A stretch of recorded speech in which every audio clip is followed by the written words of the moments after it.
പിന്നെ അയാളെ മോളെ അങ്ങനെ എന്തോ ഒരു സ്ത്രീ ഇങ്ങനെ പിഴച്ചുപോയി. പിഴച്ചുപോയപ്പോൾ അവർ അറിയാതെ കണ്ട് കൊന്നിട്ടുണ്ടാവും. എല്ലാവർക്കും പുതിയൊരു വീഡിയോയിലേക്ക് സ്വാഗതം. നമ്മുടെ ഇന്നത്തെ യാത്ര മങ്ങാട്ടുപറമ്പ് ശ്രീ നീലിയാർകൂട്ടം ക്ഷേത്രത്തിലേക്കാണ്. അവിടുത്തെ കാഴ്ചകളാണ് ഇന്നത്തെ വീഡിയോയിൽ. പണ്ട് മണത്തണ ഒരു സ്ഥലത്ത് ഒരു ഇല്ലുണ്ടായിരുന്നു പോലെ. അവിടെ ഒരു നീലി എന്ന് പറഞ്ഞിട്ട് ഒരു സ്ത്രീ ഉണ്ടായിരുന്നാ പറയുന്നത്. ആ സ്ത്രീ ഇല്ലത്തി അടിച്ചു വാരുന്ന ഒരു സ്ത്രീ, അടിച്ചു വാരുന്ന ആ തമ്പ്രാക്കന്മാരുടെ ആ സ്ത്രീ ഉണ്ടായിരുന്നു. ആ സ്ത്രീ എങ്ങനെയോ സംഭവിച്ചിട്ട് ആ സ്ത്രീയെ ആ കുളത്തിൽ മരിച്ചു വീണപ്പോൾ അവിടെ ആ സ്ത്രീ യക്ഷിയായി മാറി. യക്ഷിയായപ്പോൾ ആരൊക്കെയോ ഇല്ലത്ത് കുളിക്കാൻ വരുമ്പോൾ ഇല്ലത്ത് ഊണ് കഴിക്കാൻ വരും. അപ്പോൾ അവർ പറയും പോയി കുളിച്ചിട്ട് വാങ്ങും. കുളിക്കാൻ പോയവർ തിരിച്ചു വരലില്ല. എല്ലായിടത്ത് തന്നെ ഈ യക്ഷി ഉണ്ടല്ലോ കുളത്തിൽ.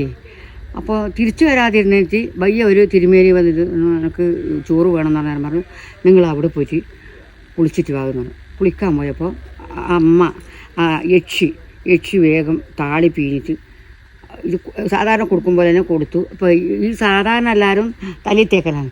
ഇയാൾ കുടിച്ചു. ഈ തിരുമേനിക്കറിയാം, ഇയാൾക്കറിയാം.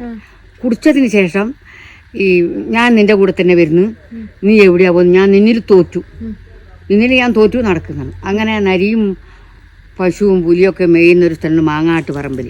ആ മാങ്ങാട്ടുപറമ്പിൽ എന്നെ എത്തിക്കിടന്നുണ്ടാകും. ഇവിടെ എത്തിച്ചു ഈ കൊടുങ്കാട്ടിൽ. അങ്ങനെ അമ്മയുടെ വന്നിരുന്നു. അമ്മക്ക് സ്ഥാനം നമ്മളെ കുശവൻ മാറി കലവം കൊണ്ടുപോകുന്നു. മോനെ കലവം കൊണ്ടിതിൽ ഇവിടെ ഒരു കലം കൊടുത്ത് ഇവിടെ ഈ സ്ഥലത്ത് പൂജ നിവേദ്യ ചോറും പൂജയൊക്കെ എല്ലാം ചെയ്ത് അങ്ങനെ സ്ഥാനം കൊടുത്ത്. പിന്നെ അപ്പോൾ ഈ ചാലിയർ അവർ വന്നപ്പോൾ പുടവ കൊടുത്തു.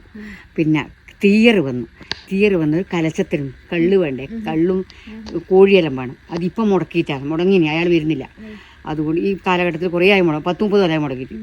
അപ്പോൾ അതും വേണം. അങ്ങനെ തീയർക്ക്, ചാലിയർക്ക്, നമ്പ്യാർക്ക്, കൊശവന്മാർക്ക് സ്ഥാനം. ഇവർക്ക് എല്ലാവരും കൂടിയാണ് നമുക്ക് ഈ കോട്ടം ഉള്ളത്. പിന്നെ അമ്മക്ക് എപ്പോഴും മഞ്ഞും മഴയും വെയിലും എല്ലാം കൊള്ളണം. അമ്മക്ക് കോട്ടം വേണ്ട. കോട്ടെടുക്കുന്നെങ്കിൽ ഇറവെള്ളം എനിക്ക് സമുദ്രത്തിൽ വീഴണം ഇറവെള്ളം അമ്മേൻ്റെ. അതുകൊണ്ട് എനിക്ക് കോട്ടം വേണ്ട എന്ന് പറഞ്ഞു. അതുകൊണ്ട് അങ്ങനെ ഈ നരി മട അന്നേരം ഈ നരിയുള്ളതല്ലേ.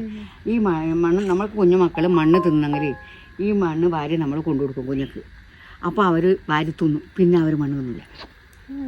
ഞാനെല്ലാം വാരി അച്ചപ്പന അത്തോളം പോയിട്ട് ഈ മടി തന്നെ ഉണ്ട്. ഒരു വലിയ ഒരു ഹാള് പോലത്തെ ഇത്രയും ഹാള് പോലത്തെ അങ്ങോട്ട് പോവാ.